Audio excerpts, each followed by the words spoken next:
So the favor of God was on him even though he was not prospering. Interesting.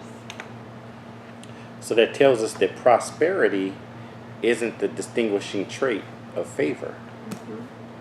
So although many sermons you'll hear, it wants to tie prosperity with favor. Prosperity is the outcome of favor. And if you don't have prosperity, then you know, as your faith isn't strong enough, and your favor, it's because prosperity is the result of favor, but that's not necessarily the case. So God favored Joseph in unfavorable moments. So Joseph lost his prosperity, but what did he keep? Purity. Kept his purity. All the integrity. But also it said God was with Joseph. God, yeah, it was God, yeah. So verse 21 says, but the Lord was with Joseph and extended kindness to him. So being with God or having God with you is a large part of the favor of God. Yeah. So the favor of God is the presence of God. So God was with everyone who was favored. The presence of God was with Moses. The presence of God was with Abraham. So if you have prosperity without the presence of God, then you don't have the favor of God. So you may have the favor of man. You may even receive blessings. You can have favor of man without having the presence of God. So you can have blessings without having the favor of God. The favor of God comes with his presence. The presence of God is the defining characteristic of the favor of God. We see that Joseph's robes symbolize the story of Joseph and symbolize what he went through. Joseph got a robe of many colors from his father, symbolizing that he was the favorite child. When his brothers took the robe from him and threw him in the pit, his season of favor in the household was over. Potiphar gave Joseph a robe when he had authority in his household. When Potiphar's wife took his robe off, symbolized that his season of authority in the household was over. Finally, Pharaoh gave Joseph a robe of fine Egyptian linen, symbolizing the ultimate authority over the whole nation. So each robe symbolized greater and greater authority. So we look forward to the day when we receive our white robes, when we go to heaven, symbolizing our authority and ruling with Jesus. We saw that we have to pass tests to receive and keep God's favor. We get tested to get God's favor, and then we get tested to keep God's favor. Joseph passed the test of purity with Potiphar's wife, and he passed the test of prosperity with handling the affairs of others. You have to continually pass tests to keep your favor. True favor from God is not measured by your prosperity.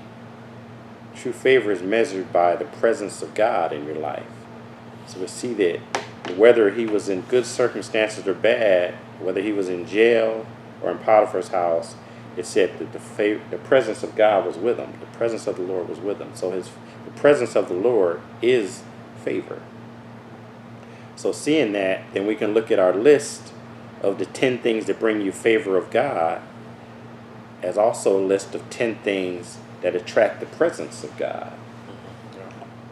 So we see that when we talked about righteousness, when we talked about seeking good for others, when we talked about knowing God's ways, when we talked about being humble, when we talked about fearing or revering God, when we talked about behaving with love and kindness. In 7, we talked about being married. 8, we talked about obtaining wisdom. We talked about doing good deeds for others. For example, giving to the poor. And lastly, today we look at being around those with favor, showing favor to those with favor, favoring God's anointed. So these are 10 things that help bring the presence of God into your life. So we saw that the Potiphar, the chief jailer, and Pharaoh all noticed that the presence of the Lord was on Joseph. They all realized that they would receive God's favor by allowing Joseph to manage their affairs. They knew that they could share in Joseph's favor by showing him favor. If you have favor from God, those who show you favor will have the favor of God upon them. Potiphar received favor because of Joseph. Pharaoh was blessed because of Joseph. All the tribes of Israel were blessed because of Joseph. Being associated with Joseph was a way to gain favor from God. This is similar to grace, because the favor they received was unmerited. Grace is unmerited favor. The favor they received was unmerited. They didn't do anything to earn that favor, except for show favor to Joseph. It was because of the relationship they had with Joseph.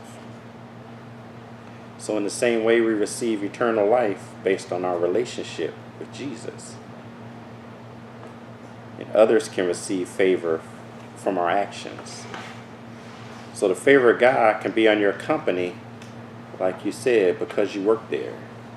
The favor of God could be on your household because you live there. Your family could be blessed because of you. So sometimes people worry about that one person in their family who's doing bad things and bringing the whole family down. That can also happen, right? Yeah. But maybe we should be more focused on being that one person in the family who has the favor of God, bringing blessings to the entire family.